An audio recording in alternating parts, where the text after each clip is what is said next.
امیدوارم که حالتون خوب باشه. فرشید سهراب هستم، نوازنده و مدرس ساز سنتور. تو این ویدیو قصد داریم قطعه 32 از کتاب شیوه سنتور نوازی استاد پشنگ کامکار به اسم وقتی بارون میاد رو با همدیگه کار کنیم و نوازندگیش رو یاد بگیریم. ممنون میشم که کانال یوتیوب من رو سابسکرایب کنید، این پست رو لایک کنید، نظراتتون رو کامنت کنید و این پست رو با دوستاتون به اشتراک بذارید. ممنون که تا آخر ویدیو با من هستید. بریم که یه ویدیو خوب داشته باشیم. قطعه 32 از کتاب شیوه سنتور نوازی، من یه نگاهی دارم بهش میندازم، نکته جدیدی توش نداره، بیشتر تمرین روی نکاتیه که قبلا با هم دیگه کار کردیم و یاد گرفتیم. قطعه دوچار یعنی در هر میزان 2 تا نوت سیاه وجود داره. شمارشمون براش 2 تایی میشه، یعنی دور ریتمی که ما 2 تایی میگیم 1 2 1 2. و چون نوت چنگ داریم باید و اضافه کنیم، چون نوت دولاچنگ داریم باید او اضافه کنیم. پس در کل شمارش ما به صورت 1 و او 2 و او میشه. باید مواظب جاهایی باشیم که نوتمون به صورت چنگ نقطه دار دولاچنگ اومده که ارزش نوت اول وقتی نقطه کنار نوت میاد 1.5 برابر میشه. برای مثال ما این حالت رو توی خط سوم میزان سوم داریم. نوت چنگ نقطه دار، دولاچنگ و یه سیاه. نوت چنگ نقطه دار خود چنگ اگه بود نصف ضرب بر خودش بود، یعنی میشد 1 او. حالا به خاطر نقطه‌ای که داره یه تیکه دیگه هم بهش اضافه میشه، یعنی نصف ضرب دیگه بهش اضافه میشه، نصف نوت چنگ بهش اضافه میشه و ارزشش میشه به اندازه 1 او و او میرسه به دولاچنگ بعدی. پس میشه 1 او و او، 2 او و او هم که برای سیاه بعدیه. پس شد 1 او و او، 2 او و او. اینو حواستون باشه که صحیح اجرا بشه. جاهایی که سکوت داریم، سکوت‌ها رو به اندازه ارزش اون سکوت رعایت بکنید. مثلا شروع قطعه با یه سکوت چنگ شروع شده که 1 او سکوت و او 2 و او 3 تا چنگ بعدی میشه، یا مثلا آخر خط دوم سر ضرب 2 سکوت افتاده، یعنی 1 او و او، 2 او و او. ضرب 2 او باید سکوت بشه. این سکوت‌های چنگی که روی ضرب اصلی میفته یکم دقت بیشتری میخواد که دقیقاً به اندازه ارزشش براش صبر بکنیم. بریم با هم دیگه تیکه تیکه نوازندگیش رو یاد بگیریم. اگر نکته خاصی بود در طول قطعه بهتون میگم. خب میزان اول، خب یه سکوت چنگ داریم، بعد نوتامون هست سی سی لا که ما میدونیم نوتایی که بالای خط هستن مربوط به سیمای پشت خرک میشن. مواظب راست و چپاش هم باشیم، راست راست چپ. میزان دوم سی لا سل، باز دوباره اینجا به صورت راست راست چپه. پس شد دو میزان اول سی سی لا سل، شد سی سی لا سل. راست و چپش رو دقت میکنیم. اگه بخوایم با شمارش بزنیمش 1 او سکوته، میگیم 1 او و او، 2 او و او، 1 او و او، 2 او و او. میزان بعد مثل میزان دومه ولی یه نوت اومده پایین تر. نوتمون هست لا سل فا، پس میشه لا سل فا. میشماریمش 1 او و او، 2 او و او. میزان آخر خط اول باز دوباره نوتاش یه دونه اومده پایین تر، شده سل فا می، ولی خب راست چپش اینجا عوض میشه به خاطر اینکه می میفته بالا خرک هشتم.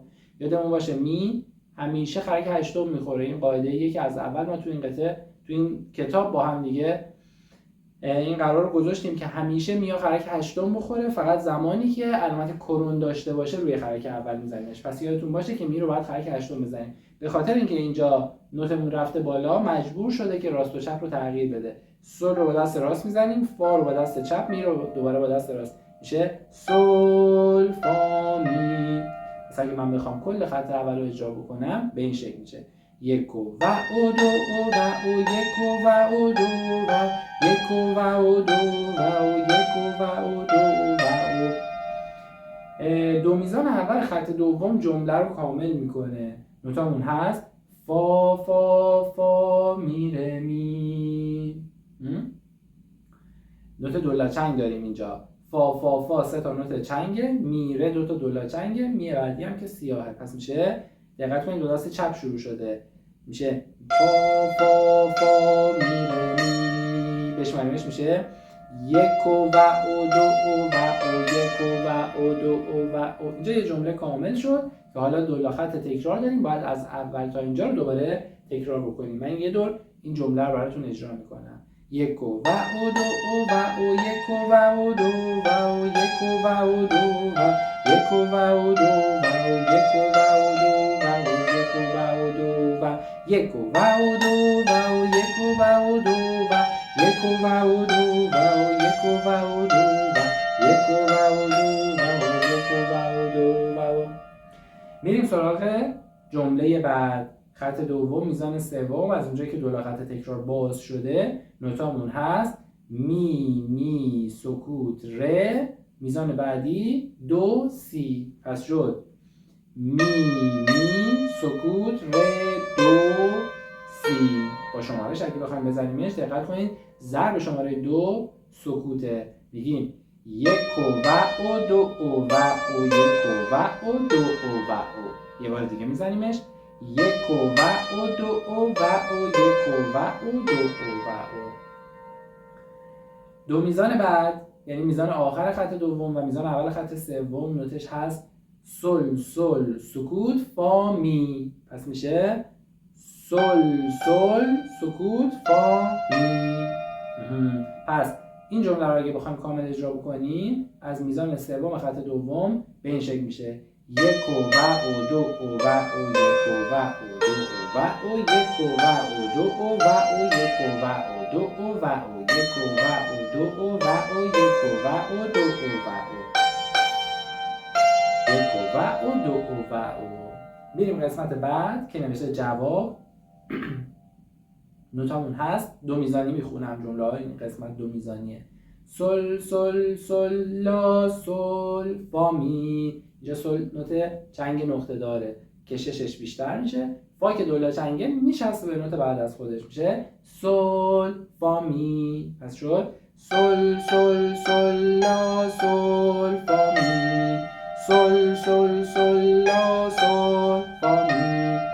بعد از این دو میزان علامت تکرار دو میزان قبل داریم، یعنی این قسمت رو باید دوبار بزنیم. من دوبار اجرا کردم، حالا با شمارش براتون میزنمش. به این شکل میشه یک و دو و یک و دو و یک و دو و یک و دو و. سه میزان بعد یک جمله میشه، یعنی از میزان آخر خط سوم تا حالا دو تا میزان بعدش که الان بررسیش میکنیم. نوتامون هست سل لا لا سل، میزان بعد سل فا فا می و میزان بعد فا. پس شد سل لا لا سل سل فا فا می فا.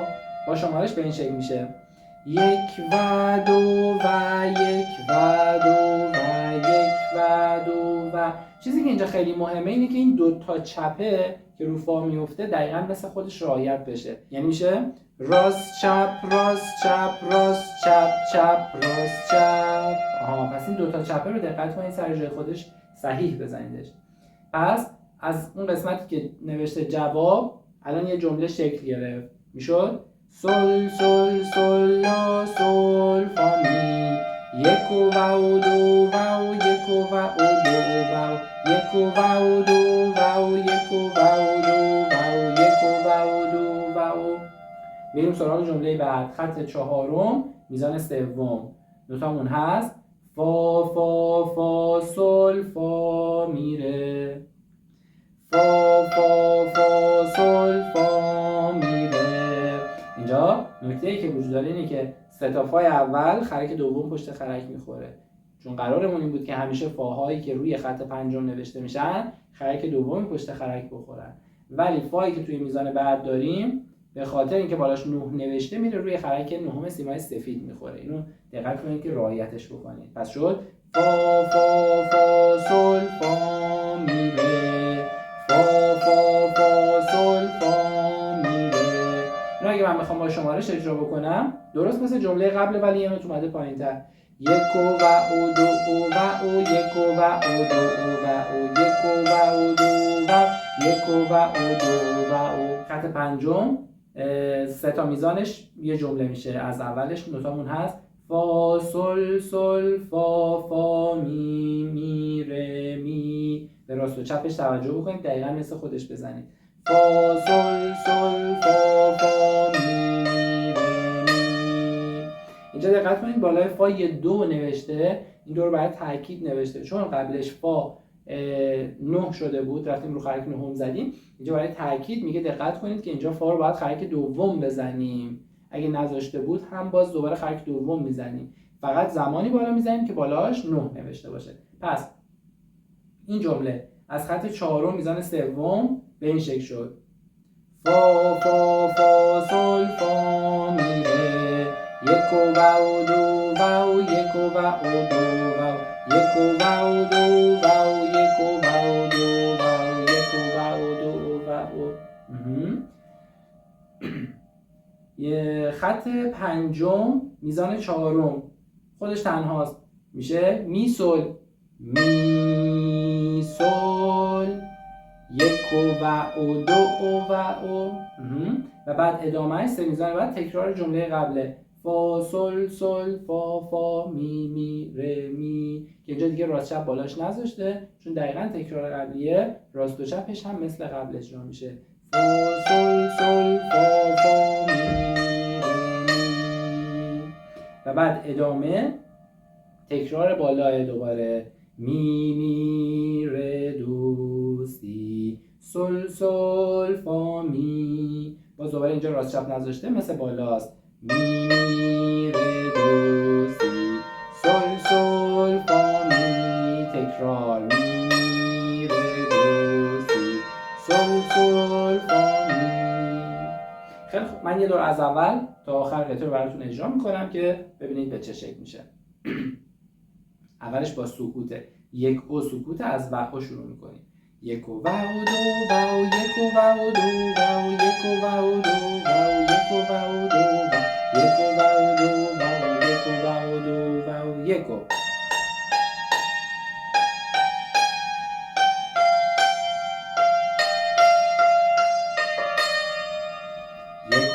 دو و یک و دو و یک و دو و یک و دو و یک و دو و یک و دو و یک و دو و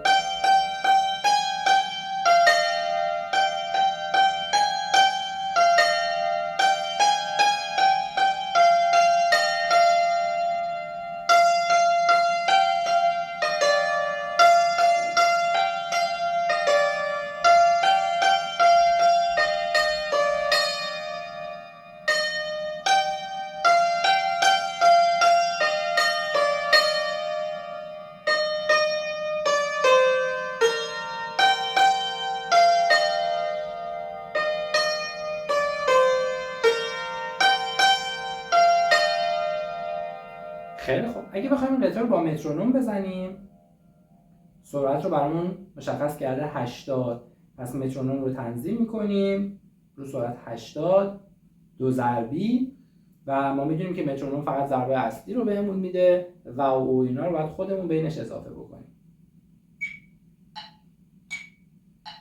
یک دو یک و دو و یک و دو و یک و دو و یک و دو و یک و دو و یک و دو و یک و دو و یک و دو و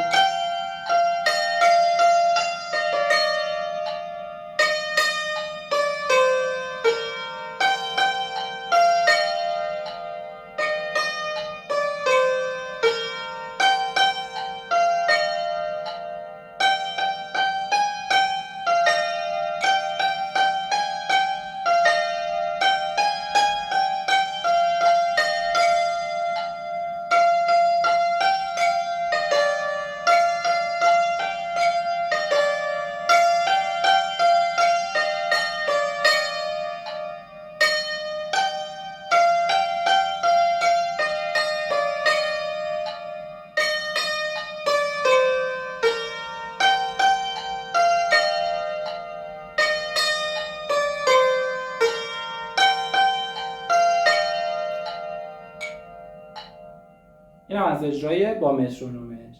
جلوتر آروم آروم تکنیک‌ها رو با هم دیگه یاد میگیریم تا بتونیم قطعه رو پرتر بکنیم و زیباتر اجراش بکنیم. اون موقع میشه یه ذره تکنیک اگه بهش اضافه کنیم به این شکل اجراش کنیم.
امیدوارم که این ویدیو مورد توجهتون قرار گرفته باشه. ممنون میشم که این پست رو لایک کنید، نظراتتون و سوالاتتون رو کامنت کنید، این پست رو با دوستاتون به اشتراک بذارید و حتما کانال یوتیوب من رو سابسکرایب کنید. ممنون که تا آخر ویدیو با من بودید. خوب و خوش باشید.